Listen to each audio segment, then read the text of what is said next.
सलोनी दोपहर के समय घर में हॉल में झाड़ू लगाने के लिए पंखा बंद कर देती है, जिससे हॉल में ही बैठे बैठे झपकियां ले रही उसकी सास रमा की गर्मी के कारण आंख खुल जाती है। तो बंद पंखे को देखकर वो अपनी बहू सलोनी को घूरने लगती है। क्या बहू, तो मुझे गर्मी से टपकते हुए देखना चाहती है क्या? अरे नास पिटी, पंखा क्यों बंद किया? आप गर्मी में मर रही हो तो मुझे कौन सी एसी की हवा लग रही है? झाड़ू लगा रही हूँ इसलिए पंखा बंद किया। अब पंखा चलाते हुए झाड़ू तो नहीं लगा सकती। जितने ज़बान चलती है ना उतने ही हाथ चलते। तो ये दोपहर के समय झाड़ू नहीं लग रही होती घर में? अरे तू काम समय से खत्म क्यों नहीं करती? माँ जी, मैं अकेले क्या क्या करूँगी? आप तो मेरा हाथ बटाने से रही, कम से कम घर में एक देवरानी ही ले आइए। सास बहू की बातें जारी ही होती है कि तभी रमा का छोटा बेटा अमित अपने कमरे से बाहर आता है। भाभी, अब अपने आराम के लिए मेरी बर्बादी क्यों चाहती हो? ओहो, कैसी बातें करती हैं आप देवर जी? बर्बाद हो आपके दुश्मन, भला मैं क्यों ऐसे सोचूंगी?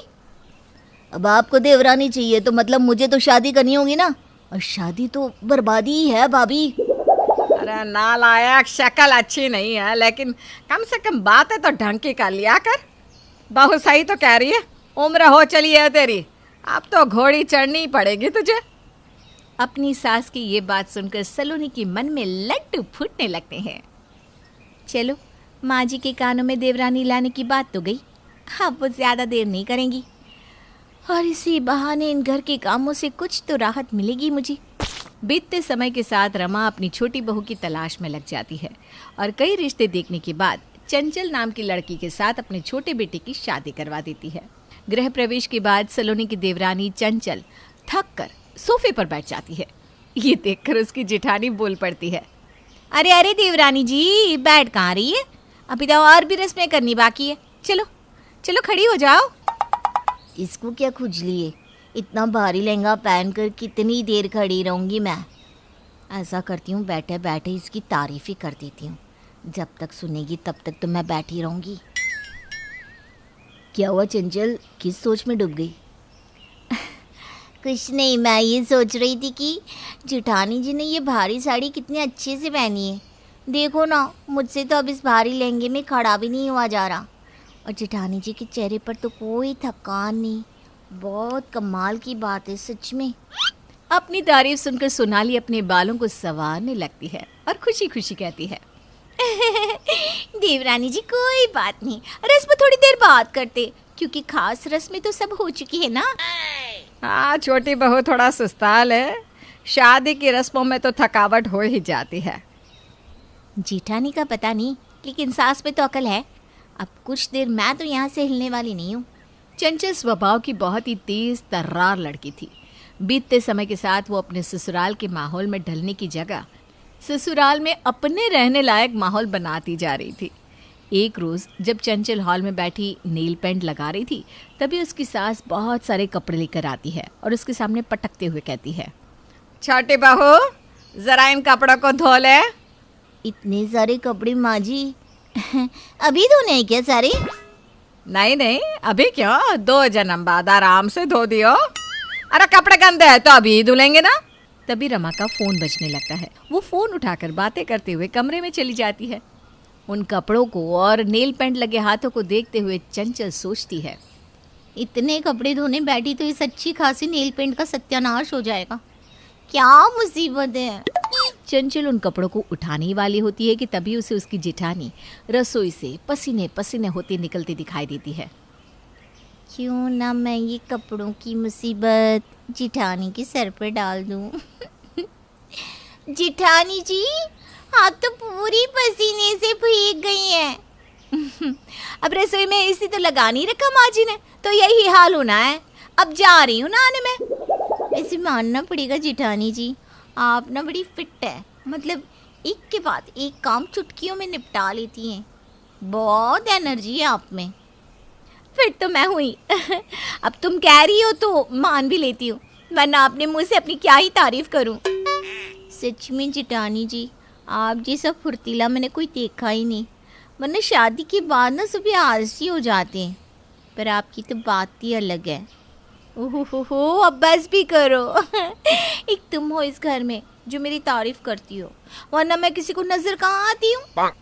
बोलते हुए सलोनी की नजर कपड़ों के ढेर पर जाती है। ये कपड़े यहाँ कौन पटक गया? माँ जी, और कौन? कह रही थी सारे धोने। देखो अभी इन्हें धोने में मुझे तो 2 से 3 घंटे लग जाएंगी। उफ। अरे आधे घंटे में धुल जाएंगी ये कपड़े, चिंता ना करो। मैं नहाने जा रही हूँ ना, लगे हाथ इन्हें भी धो दूंगी। लाओ चलो। अरे सच में आप जैसा ना कोई नहीं जेठानी जी। चंचल अपनी जेठानी की जर्रा तारीफ कर देती है, जिसके बाद सलोनी सारे कपड़े उठाकर धोने के लिए चली जाती है। इस बात से मन ही मन खुश होते हुए चंचल कहती है, अरे वाह, जेठानी की थोड़ी सी तारीफ कर लो, धीरे धीरे सारे काम वो अपने हाथ में ले लेती है। सही है, जब काम बन रहा हो तो झूठी तारीफ करने में मेरा क्या ही जाता है। अब बीतते समय के साथ हर काम से बचने के लिए चंचल उस काम को करवाने के लिए अपनी जेठानी की 2-4 झूठी तारीफ कर दिया करती। अपनी तारीफ सुनकर सलोनी भी उसकी बातों में आकर सारे काम खुशी खुशी कर दिया करती। ये बात सलोनी के अलावा घर में हर किसी को समझ में आ रही थी।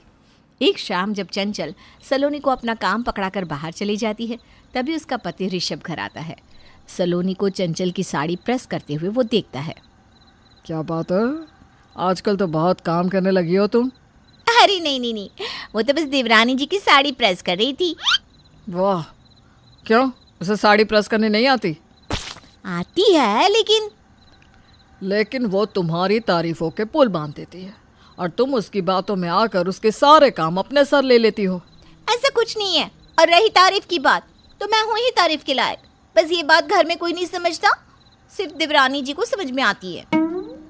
अरे वो ज़रूरत से ज़्यादा समझदार है, इसलिए तुम्हारी 2 तारीफ करके तुमसे 10 काम करवा लेती है। पर ये बात तुम्हें कहाँ समझ में आती है? खुद ही सोचो, उसने कभी खुद से किया है कुछ? खाने से लेकर साफ सफाई तुम ही करती रहती हो। ऋषभ की बात सुनकर सलोनी की आंख पर बंधी अपनी देवरानी की मीठी बातों की पट्टी खुलती है और वो खुद भी इस बारे में सोचने लगती है। उसी रात खाना बनाने के समय सलोनी आराम से बैठी होती है कि चंचल घर आती है। आज तो ना मैं बहुत थक गई। खरीदारी करना भी कितना मुश्किल है ना। वैसे जेठानी जी खाने में क्या बना रही हो? वो तो तुम्हारे ऊपर है। मतलब कि जो मन करे बना लो, मुझे कोई दिक्कत नहीं है। लगता है इसे तारीफ का डोज देना पड़ेगा। जेठानी जी, आपका चेहरा आज बड़ा चमक रहा है। आपकी सुंदरता ना दिन प्रतिदिन बढ़ती ही जा रही है। हाँ, और इसी सुंदरता को बनाए रखने के लिए अब मैं किचन में खाना बनाने नहीं जाऊंगी, इसलिए ये काम तुम करोगी। जेठानी जी के तो सुर ही बदल गए अचानक। अरे क्या सोचने लगी? अरे जल्दी से जाओ, तुम्हारे बदले काम करने कोई और नहीं आने वाला। चंचल अब समझ जाती है कि सलोनी अब उसकी बातों में नहीं आने वाली और वो मुंह बनाकर चली जाती है किचन में खाना बनाने। इस तरह अब जेठानी की तारीफ करने से उसका कोई काम नहीं बनता।